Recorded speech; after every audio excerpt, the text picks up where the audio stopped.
We sat on the side of the stage, and he walks up, and he's about to go on, and he takes his bottle of, was it Jack Daniels that he drinks? I don't know. And tilts it back, downs the entire fucking bottle, just the whole thing, glug, glug, glug. And then he goes on stage and they play. And I'm just like, God, what did I just see?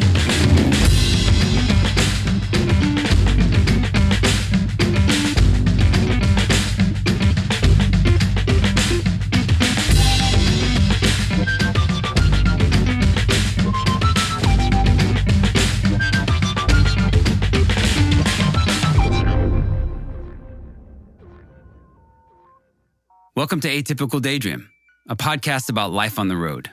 I'm Josh, your host, and thanks for stopping by. My first guest is Susan Otten. She's a singer, songwriter, and a musician. Over her 25 years touring as a backup singer with McKee, Susan has seen much of what the road has to offer and has the stories to prove it.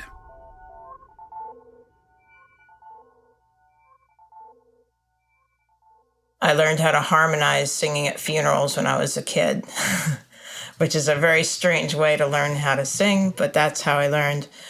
And I never wanted to be a front person. I always liked singing the background vocals the best.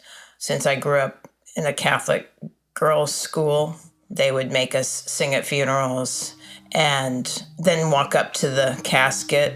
These are people we didn't even know, which was really creepy for a 10-year-old girl. I guess that's where it all started, really.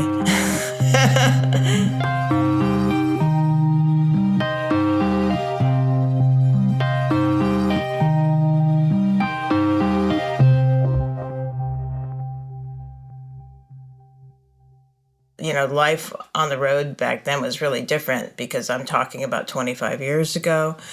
That's when record labels foot the bill. I mean, there was always, you had to recoup your costs, but they gave you per diems and they flew, at least they flew us everywhere on Geffen, and we stayed in nice hotels and our tour bus was always really nice. A lot of things happen on the road that you can't control. It's hard to be in a bus with somebody for 3 months straight and not get on each other's nerves. And I'm a little attention deficit. I'm all over the place. So if I hear a squeak or a rattling on the bus, I'll stay up all night looking for it to stop it, which will drive people crazy. When we did an American tour, we rented John Denver's old bus, which had a nautical theme, and it was a really old piece of shit, and the shock absorbers were completely worn, so you can imagine with my issues with noise how I could never sleep, so it was very difficult to sleep a lot of times. There were all these videos that somebody left with. It was nothing but VHS tapes of the band, the Scorpions, so we just watched Scorpion videos through the whole trip. I remember touring a lot in Europe, and I think the things that I remember the most that are great memories are the festivals in Europe and how the audience was so appreciative and sometimes reverent, and it didn't matter who you were playing on the stage unless you really sucked. They never booed you off the stage. They were always in the audience waving their hands and flags. The first really big show I ever played was memorable to me because of the size of the crowd, and I've never been on a stage that big before. So you're kind of separated from your bandmates. It's not a small, intimate stage, so they seem like they're a million miles away. The odd thing that I remember about playing in, I think it was Sweden, was that we were opening for Motorhead, which was so mismatched. It was Blur, Elastica, Motorhead, and us.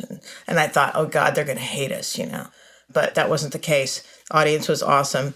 But after we played, we got to sit on the side of the stage.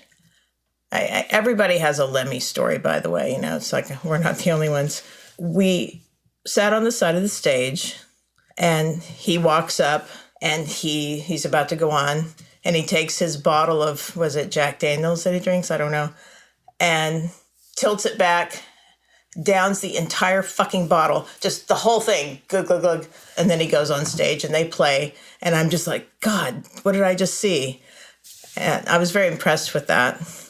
One time we were playing a little show in Europe, and it was the night we decided we were going to switch off instruments just for fun, which is a huge mistake, because if somebody's in the audience and they just want to see the band as is, they're going to be hugely disappointed, because I think I was on bass and Maria decided she wanted to play drums and neither of us are drummers or bass players.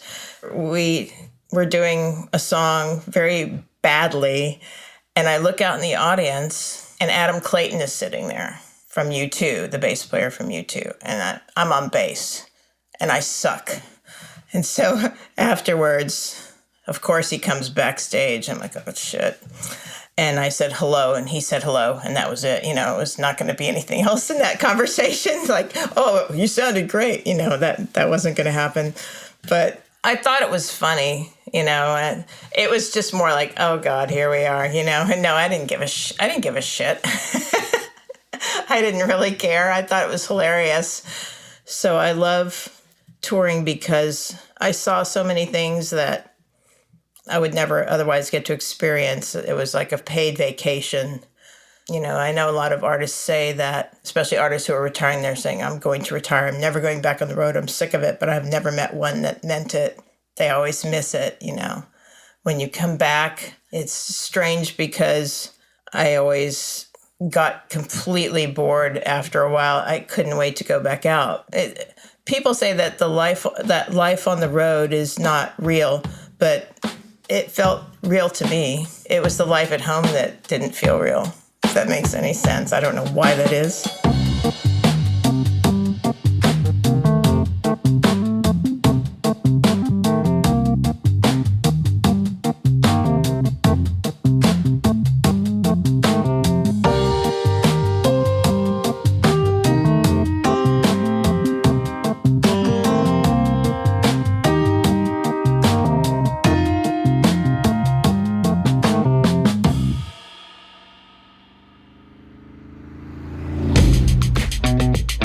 Hey, Josh here. I love making this podcast, and I'd love to make it my full-time gig. Besides telling the stories, I'm basically a one-man band, and that takes time. If you're enjoying the podcast, please consider becoming a patron. You'll have access to loads of great bonus stories, and you'll have the satisfaction of knowing that you're supporting a truly independent podcast. Find the Patreon link in the show notes. And thanks. This next story comes from Forrest Malnar. He's a Navy veteran and spent many years out at sea.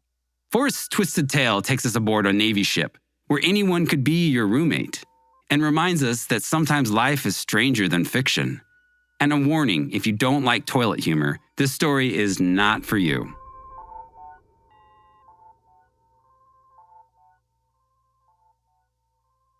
This is about a health and comfort inspection.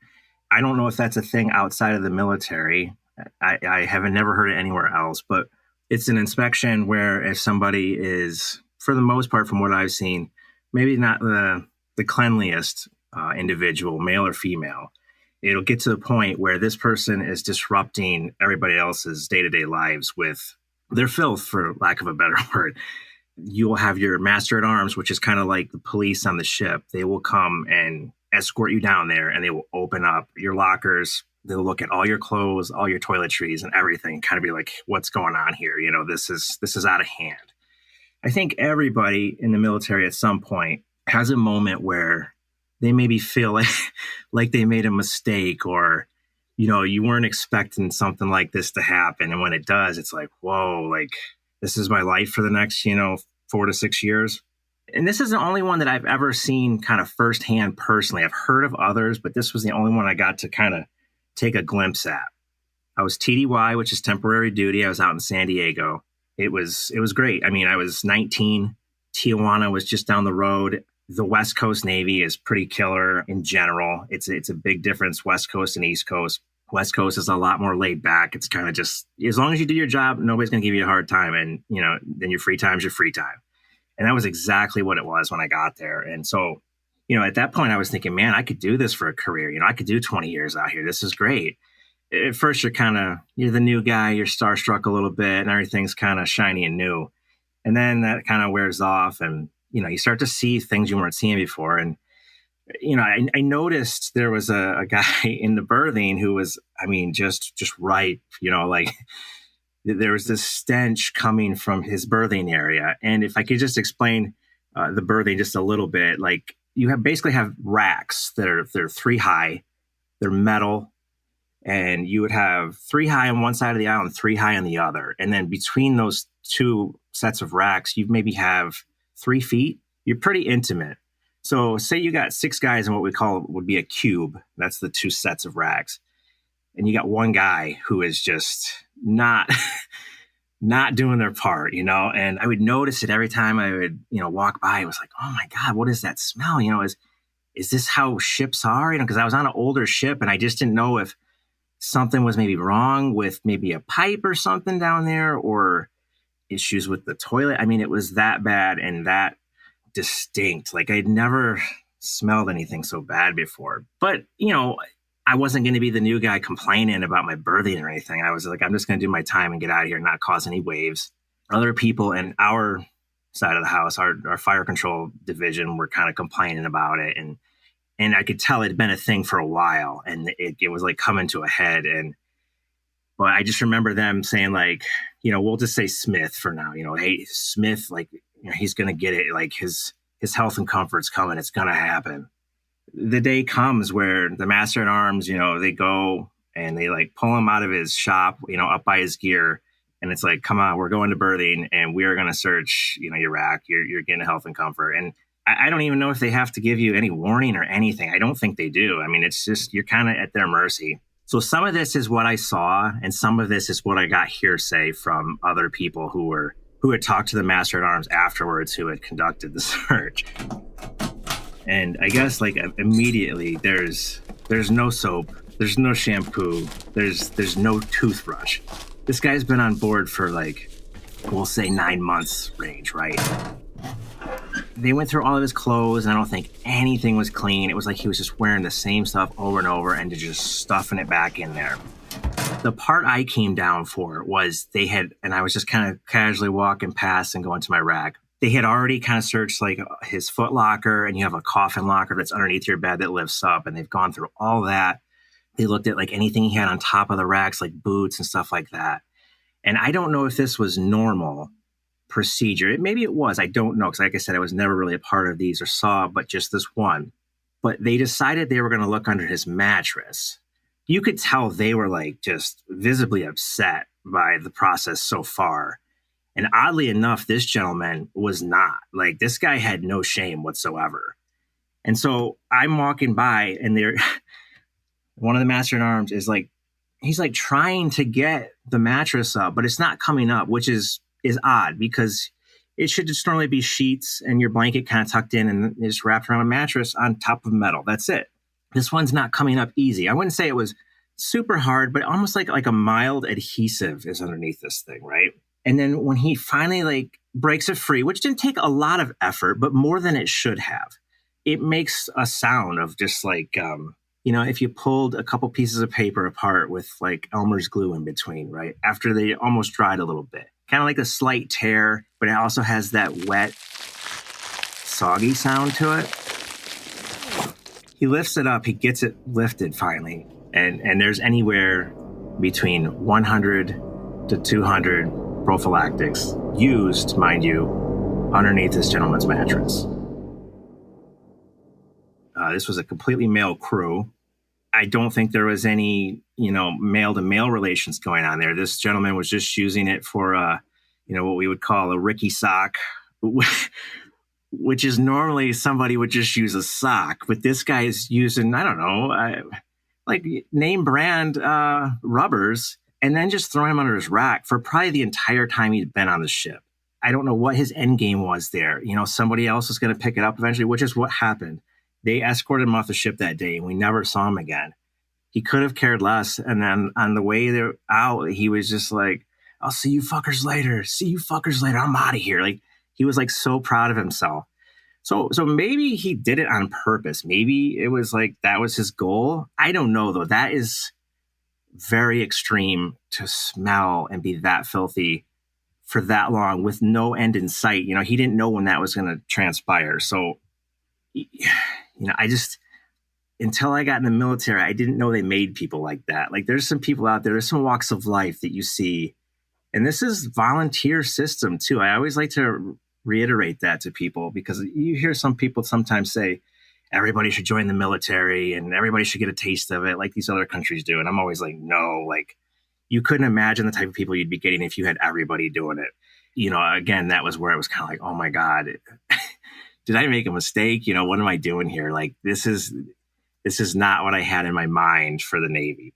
When I was in school, one thing the instructors always tell you, it's kind of like a threat, like a lighthearted threat, but it's always like, oh, you think this is hard. Wait till you get to the fleet. It's going to be real difficult out there. That was always kind of running through my head too. When afterwards, it's like, wait till you get to the fleet. And I'm like, oh yeah, like I'm going to run into Rubber Guy and this is what you were talking about. I want to thank Susan and Forrest for sharing their experiences.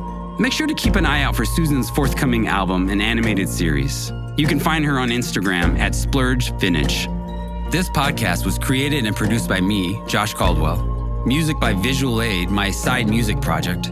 General support and copywriting by Miranda Caldwell. If you like the show, please follow, subscribe, rate, and review wherever you listen to podcasts. And if you'd like to financially support the show, check out my Patreon page. You'll have access to loads of great bonus stories. You can find the link in the show notes. Thank you for listening, and I hope you come back next week.